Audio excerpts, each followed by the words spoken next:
అందరికీ నమస్కారం.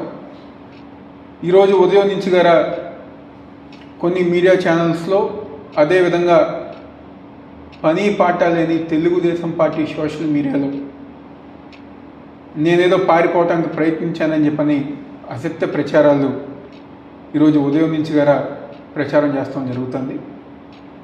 ఈరోజు పారిపోవాల్సిన అవసరం కానివ్వండి, పారిపోవాల్సిన కర్మ కానివ్వండి,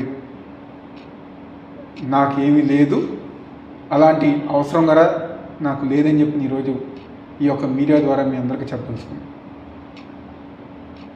దాదాపుగా 2 నెలల నుంచి గారా విజయవాడలో మా కార్యాలయంలో కానివ్వండి, మా వైఎస్ఆర్ కాంగ్రెస్ పార్టీ ఆఫీస్ కార్యాలయంలో కానివ్వండి,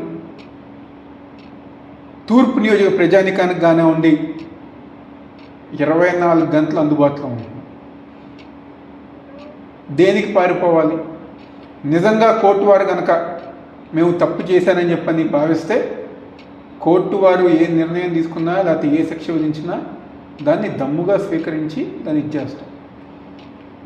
అంతేగాని మీరు పెట్టే తప్పుడు కేసులకి వీటికి భయపడి పారిపోవాల్సిన అవసరం నాకు లేదని చెప్పని మరొకసారి చెప్తాను. ఈరోజు 2019లోనే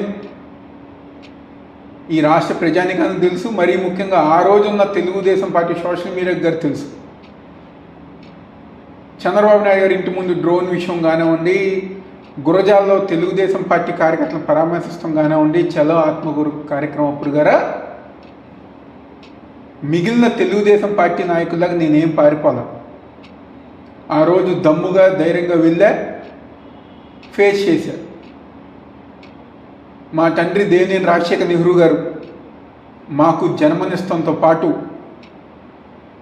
ధైర్యంగా ఉండటం గారు నేర్పించారనే విషయం ఈ పని పాట లేని తెలుగుదేశం పార్టీ సోషల్ మీడియా తెలుసుకోవాలని చెప్పని భావిస్తూ, మా నాయకుడు వైఎస్ జగన్మోహన్ రెడ్డి గారు, మా పార్టీ వైఎస్ఆర్ కాంగ్రెస్ పార్టీ మా కార్యకర్తలకి ఏ చిన్న ఇబ్బంది వచ్చినా 24 గంటలు మేము అండగా ఉంటాం, అందుబాటులో ఉంటాం, పార్టీ కార్యక్రమాలన్నీ గారు ముందుకు తీసుకెళ్తామని చెప్పిన సందర్భంగా చెప్తూ, దయచేసి రాష్ట్ర ప్రజానికాన్ని, వైఎస్ఆర్ కాంగ్రెస్ పార్టీ నాయకుల్ని, కార్యకర్తల్ని ఇలాంటి అసత్య ప్రచారాలు నమ్మవద్దని చెప్పని మనస్ఫూర్తిగా కోరుకుంటున్నాను.